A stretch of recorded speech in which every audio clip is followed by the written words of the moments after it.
All right, let's turn our Bibles to Genesis chapter number 2 this morning. Genesis chapter number 2. Now we're in this 3G series here, and as we mentioned, nothing to do with cell phones because we're all trying to get to 5G now, right? This past week they announced the brand new iPhone 11s and that whole series that's coming out, so things along that are progressing up to 5G and beyond. We're not talking about cell phones here. We're talking about gathering, growing, and going. And so we want to figure out exactly where we are and take the step that we need to take. Okay, and the step that I need to take is going to be different than the step that you need to take.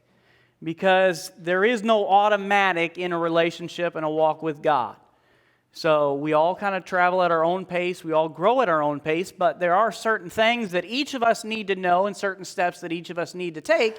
We just kind of take them at different times. So what we're trying to do is help you to be able to understand right where you are. So you can figure out, all right, what's the next thing for me? What's the next thing that I need to know?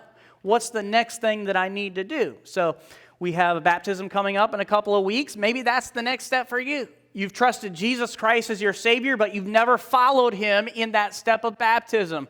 That's the step that you need to take right away. You need to be baptized. Now, later on in this series, we'll talk about it, why it's important and what it entails and all those sorts of things. But if you need to be baptized, I would not wait a few weeks to figure out what it is. Okay? You come see me after the service, and we'll discuss it, and we'll get you on the schedule because I want to help you take that next step. And so we all have steps that we need to take. Now, we started with the very first G. And that's where we're still in here this morning is the gather. Remember we talked about the gathering is basically an introduction. So as somebody comes in for the first time or the first couple of times, maybe they don't know a lot about church, they don't know a lot about the Bible, they don't know a lot about God, and so they come in and they're kind of introduced to God.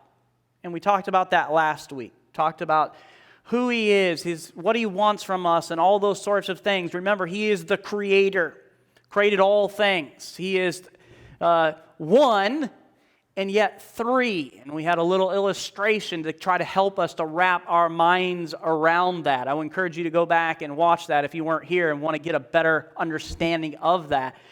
So one of the things that we came to understand when we're introduced to God is that He created all things, and therefore He has a right to make the rules. He has a right to tell me how I ought to live my life, what I should do and what I shouldn't do, because He created all things.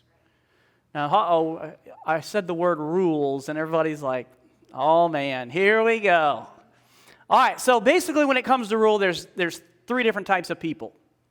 We have people who love rules. They look for rules because they really want to follow them. They want to know exactly the lines and the lanes to stay in and all those sorts of things. I think those people are kind of weird, but there are those people that's what they really like. Okay, so then we have the people who, once they hear the rules, you know, maybe they challenge them a little bit. They want to get as close to the line as possible. How close can I get before I step over the line into breaking the rules? So that's the way some people live their lives. Then we have those who, they hear a rule and they take it on as a challenge. Oh, I'm not supposed to walk across the street here. Guess what I'm going to do? I'm going to walk across the street here. Oh, stay off the grass? I never even thought about walking on this grass until it said stay off the grass and step on the grass. Like, there's some people that live their lives that way. All right? So let's kind of evaluate where we are this morning. I want you to be honest. Okay? So if you're in group number 1, you say, I like rules. I like to know what I should do. I like to follow rules. Where's all my rule followers here? All right, so we have some of you are here. Good. Put your hands down. All right, nothing wrong with that. That's not me. I mean, it should be all of us, but I'm being honest, okay? That's not me. Sometimes it is, sometimes it's not. So, all right, second group. You say, I'm not necessarily into breaking all the rules, but I want to know where the boundary is, and I'll maybe push the boundary a little bit, get right up next to the line. Where's our line pushers? All right, good. We got a good group of line pushers. We're going to push the boundaries a little bit. You can put your hands down. All right, third group. We know there's some in here. If nobody raises their hand, they're lying. Third group, rule challengers. I hear a rule, I take it as a challenge. All right, so we've got some of you here today. Some days that's me, some days I'm a 1, some days I'm a 2. I might have multiple personality disorder, I don't know. Okay, so we all have different responses to these rules. Most of the time, I just kind of go along with the rules. It's just easier that way. Life is simpler that way. I say most of the time. Now, and to prove that point, I have never in my life had a speeding ticket until recently. How many of you have had you got your speeding ticket in life? Somebody where's my speeders at? Heather better have both hands raised. All right. So we got speeding tickets. So here's what happened. Most of the time I just kind of go with the flow. Okay? My wife and I and our family we go out to Montana with the Pestles to celebrate their parents' 50th wedding anniversary. And while we're out there, we go to Glacier National Park and all those things. I've never been there before, had quite an adventure. And I've never been to Yellowstone, so we kind of went out of the way to go to Yellowstone on the way home. So we made our way down to Wyoming. And traveling out west, most of the time there's nothing. Nothing but open road. It's so boring. Nothing. I mean, we literally waited like 5 hours to get food one day because there's nothing. And so as we make our way through Yellowstone, we do whatever we're going to do there, and we start heading home through Wyoming, the wind started picking up. And so I was having to work pretty hard to keep the van on the road. So I wasn't necessarily paying attention to the speedometer. I'm just kind of, and we make our way up over this hill, and we're coming down the hill, and we get most of the way down the hill. That's when I spotted him. State trooper. And wouldn't you know it, as soon as I drive past him, lights go on, he turns around, he comes and follows me, and I'm just like, oh no. And I looked down, and I saw a different number than what he said I went. But he's the law, okay? I was breaking the law. I was breaking the rule that had been established. It was 70 miles per hour on this particular road. I felt like I was doing about 78. He felt like I was doing about 85. So he come up, and you know how normally they like license, registration, all that, and they usually ask, do you know how fast you were going? None of that. Like, he was all business. He just gave my stuff, took it back there, wrote me a ticket. And the whole time I'm like, I've never had a ticket before. Like, maybe he'll go easy on it because I've never had a ticket. He did not go easy on me, okay? I broke the rule, and I suffered the consequences. And that's true in life. As we look at Genesis chapter number 2 here, remember we talked about the fact that God made everything. Okay, so he's the one who gets established the rules. In Genesis chapter number 2, by this point, God has created everything. He's made Adam and Eve and put them in the garden. He gave them the job of taking care of it. But he did establish some boundaries and establish rules for them to follow.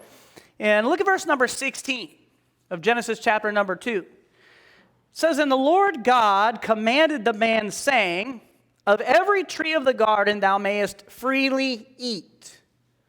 But of the tree of the knowledge of good and evil, thou shalt not eat of it, for in the day that thou eatest thereof, thou shalt surely die," he says. Okay, so in creating man and putting him in the garden, he established rules for them to follow. Said, hey, eat whatever tree you want to, except for one. That tree of the knowledge of good and evil, just leave it alone. Don't eat it. So he established the rule, and he also established the consequence. So just like that, I know if I go over the speed limit, they can give me a ticket. Sometimes they choose not to, but they can. The repercussion is you're going to pay a fine. If you're going fast enough, you might lose your license and go to jail. But we know there's a repercussion for that action, that rule that's been established. And God said, hey, there is a repercussion if you choose to break the rule. And God had the right to do that. Now we know, maybe you don't know in here, Adam broke the rule. First Eve ate the fruit, then Adam ate the fruit, broke the rule. And so over in Romans chapter number 5, as Paul is writing to the Romans, he says this, wherefore as by one man, okay, he's talking about Adam, wherefore as by one man sin entered into the world, and death by sin, and so death passed upon all men, for that all have sinned. So this morning, we're kind of taking an introduction to sin, and maybe that word is something unfamiliar to you. Okay? Down to its simplest form, sin is basically breaking God's rules. Either you're not doing something God tells you to do, or you're doing something God said don't do. Okay, either way, it's called sin in the Bible. We've broken God's rules. And so, we have certain things God says clearly you are to do this. If you don't do it, it is sin. Who can name something for us that God clearly says to do and we're expected to do it? Cameron, what do you got? Good, so obey your parents. So if I don't obey, God says that's sin. You're not doing what I've told you to do. Somebody else. Love your enemies. All right, love your enemies. Man, you're giving us a heavyweight here. Like, this is a hard one to follow. Love your enemies. So it's not necessarily doing something, getting revenge on my enemy that is just a sin. We know that is a sin. But simply not loving my enemies is a sin because God said we're to do it. All right, somebody else. What has God told Ran? Good. So we're to be a witness. Go to the entire world. That third G, go. So if I'm not telling people about Jesus on a regular basis, you know what that means? That I'm sinning. I'm breaking God's rules. And we could spend a long time going through certain things because there's a lot of things God said, hey, you are to do this. Now, here's the list we all like, at least we like to tell to other people. What are the things God said don't do, and yet we find ourselves doing? All right, Cameron's ready to go. What do you got? Do not lie. Okay, so if we lie, that's a sin. Marilyn. Drunkenness is a sin. Be not drunk with wine. So if I get drunk, the Bible clearly tells me that is a sin. All right, somebody else. What did God say don't do? Any form of idolatry. And we're not talking about worshiping golden statues. Most of us don't do that. Most of us, we worship our electronics. We worship people. We worship sports programs. I mean, there's a lot of different things that we worship. God said, no gods before me. If we do that, that is a sin. All right, one more. Yes, Francis. Say that again. Shouldn't kill. Okay, so don't commit murder. And most of us would say, I've never done that. I'm good. Except for Jesus kind of clarified things for us in Matthew chapter number 5, where he said, if you have hatred in your heart towards your brother without a cause, you're guilty of murder. Raise your hand if you're guilty of murder. I'll have two up. Okay? So there's certain things God said we are to do, and if we don't do it, that is sin. There's certain things God said, don't do it, just like he told Adam and Eve, don't eat that one fruit. They did it. He calls that sin. So we're guilty of a lot of different things. And you may say, well, thinking about the things we're supposed to do, not supposed to do, you might say, well, I'm a pretty good person overall. All right, let's see what God says. Okay, because it's one thing for you to evaluate yourself and me to evaluate myself. It's another thing for God to look down and to evaluate us because he is the one who correctly evaluates us. So let's look at Romans chapter number 3 here. You say, man, Pastor, I'm generally a good person. Romans chapter 3, look at verse number 10. We read this in the opening of our service, but I want to look at it again through this lens. Paul writes in verse 10, as it is written, there is none righteous, no, not one, he says. There is none that understandeth. There is none that seeketh after God. They are all gone out of the way. They are together become unprofitable. Notice this. There is none that doeth good, no, not one. So what God says is there are no good people. You may look at yourself and compare yourself to somebody else and say, you know what, I'm generally a good person because I haven't physically killed anybody. I haven't committed adultery. And we kind of have this long list of what we think of as really bad sins. And if I haven't done any of those, then I'm generally a good person. But that's not what God says when he evaluates us. Because, see, he's not evaluating you compared to somebody else. He's not evaluating me compared to anyone else. He's evaluating each of us individually compared to his own perfect standard. And when each of us are set next to God's perfect standards, he says there are no good people. And then what Paul does is he says, all right, if you don't believe me, let me prove it to you. So he continues in verse number 13. We've read up to verse number 12. Look at verse 13. He's going to prove it to us that we're not good people. He says, their throat is an open sepulcher. With their tongues they have used deceit. The poison of asps is under their lips, whose mouth is full of cursing and bitterness. Their feet are swift to shed blood. Destruction and misery are in their ways, and the way of peace have they not known. There is no fear of God before their eyes. So what Paul does under inspiration of the Holy Ghost is he explains to us that we have all sinned, and because of that, there are no good people. We sin with our mouths.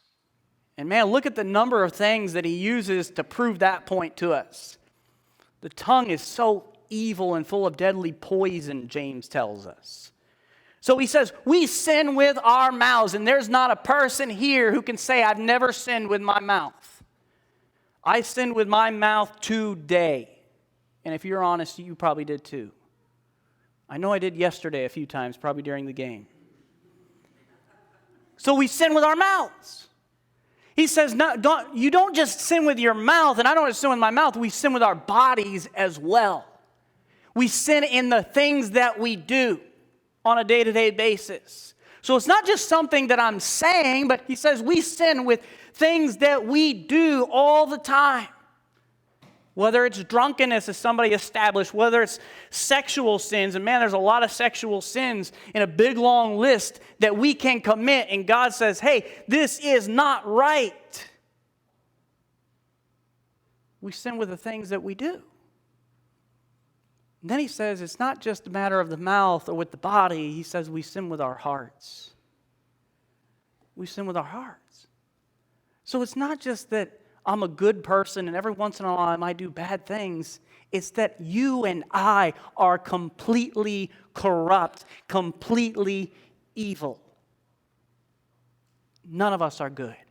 And he proves that point to us. And in continuing on just a couple of verses later, just to clarify for us so we don't miss it, in verse number 23, he says, for all have sinned and come short of the glory of God.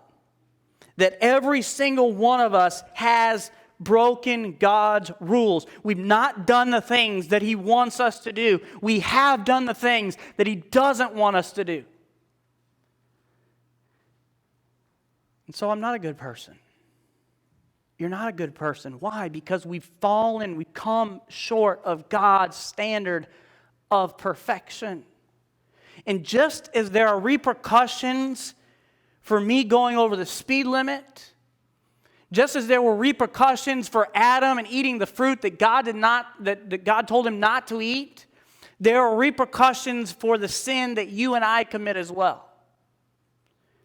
That first part of Romans chapter 6, verse number 23, just a couple of chapters later in Romans there, the Bible says the wages of sin is death. The payment for our sin is death. That's what we've earned. The repercussions of my wrong actions against God is death. And one of the things that we learn from Scripture is that sin always separates. It always separates. That's what death is. Death is a separation. Physical death is our spirit and our soul being separated from this body. Spiritual death is our soul separated from God in a place of torment for all eternity. I mean, you go back and you look at this sin that Adam committed. You can go back to Genesis chapter number 3 and look it up later today for yourself. So God said, don't eat the fruit. They ate the fruit, and we see the separation happen immediately. Okay, Adam's relationship with his wife was separated. Where once they had harmony and unity, now there's disharmony, disunity. Because what happens? Adam's blaming Eve. And so that relationship is separated. We see Adam's relationship with God is separated. God comes down in the cool of day to walk with Adam and talk with him, as was the custom and what they used to do. And instead of coming out and greeting God and spending time with him, he's off hiding somewhere. Okay, well, the relationship is separated. It's broken. And our relationship with God has been separated because of our sin. Our relationship with others is separated. And one of the things that we see here and it's told us is that what we do affects more than just us. See, one of the lies that the devil and our flesh and the world wants to get us to believe is that I can do this and it just affects me and that's it. That's a lie. All the way from the very beginning, we learn that what I do affects everybody around me. That what I do as an individual affects my wife, it affects my children, it affects my family, it affects my church, it affects my community, my nation, it affects the world around me. And the same is true of you as well. In Romans chapter 5, verse number 12, as we've read, it says, wherefore as by one man. Okay, once again, that's Adam. Because of Adam, it tells us, sin entered into the world. So his choice to do something that God said do not do didn't just affect Adam, it didn't just affect Eve, it affected the entire world. It says, and death by sin. Notice this last part of the verse. So death passed upon all men, for that all have sinned. Adam's sin affected Eve, it affected all of us. Your sin affects those who are around you as well. So one of the things that we have to do is we have to come to an understanding. It's not just about me. This choice to do something God has commanded me to do is not just a matter of me. It's a matter of everybody around me. This choice to do something that God said, do not do, is not just about me. It's about everybody around me. Sin has arms that are far-reaching into the entire world around us. And there's repercussions that are long-lasting. Think about that one sin that Adam made those thousands of years ago, still reaching forward to this day with long-lasting effects. And I think of generations ago of choices that people have made, whether it's drunkenness, whether it's immorality, it's selfishness, it's idolatry, it's pride, have reached down and captured entire generations. Why? Because we haven't understood that my sin affects everybody that is around me. And because of my sin, there's a repercussion that has to be paid. As we read in Romans 6:23, the wages, the payment, the repercussion of my sin and your sin is death. And there, Paul is not just referring to a physical death, although that is part of it. He's referring to what in the Bible calls the second death. That is an eternity forever in the lake of fire. That is the repercussions for my sin. Just as a ticket was a repercussion for speeding that day in Wyoming, the repercussion for my sin is eternity in the lake of fire. That's what I deserve. That's what you deserve. That's what we've earned. God has the right to make the rules, and God has the right to dictate what the repercussions will be. People say, well, how could God do that? How could God do that for somebody who tells a lie? You say, well, I only ever told one lie. That's a lie. But let's say you're being, let's just take that for instance. All I've ever done is told one lie. You see, we look at it as a simple little thing. But the repercussion is dictated not by your action, it's dictated by who your action is against. So take my daughters for instance. Okay, we have a rule in our house, no hitting each other. I think that's a pretty good rule to have.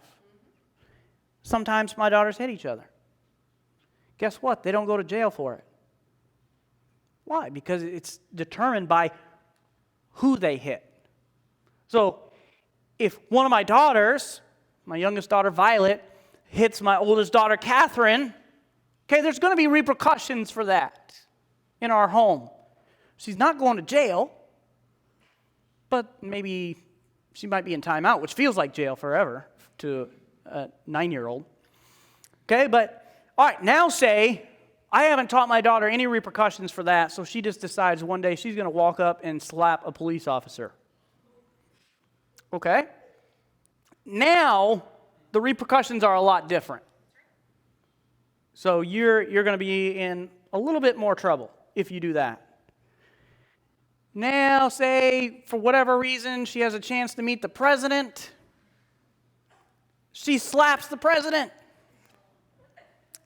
Now the repercussions, it's escalating because of who the offense is against.